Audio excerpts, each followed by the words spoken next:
yun?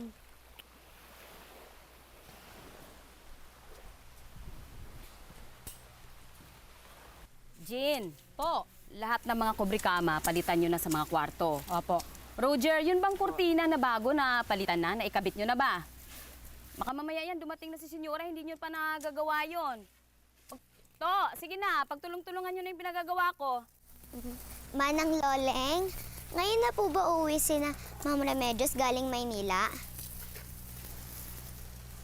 Totoo po bang anak ni Ma'am Remedios si Amaya? Hoy, bata ka. Bakit mo itanong yan, ha? Kung ganun po, totoo nga.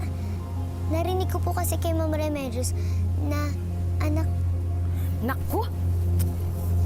Ikaw, kahit ano man ang narinig mo at nalaman mo, wala kang pagsasabihan nito na kahit na sino, ha? Pero bakit po? Bakit hindi alam ni Amaya na nanay niya si Ma'am Remedios? Ginoo ko. Bata ka pa. Kahit sabihin ko man sa'yo lahat, hindi mo rin maintindihan. Mangako ka sa akin na wala kang pagsasabihan nito na kahit na sino. Mangako ka. Sige na. Marami akong ginagawa dito.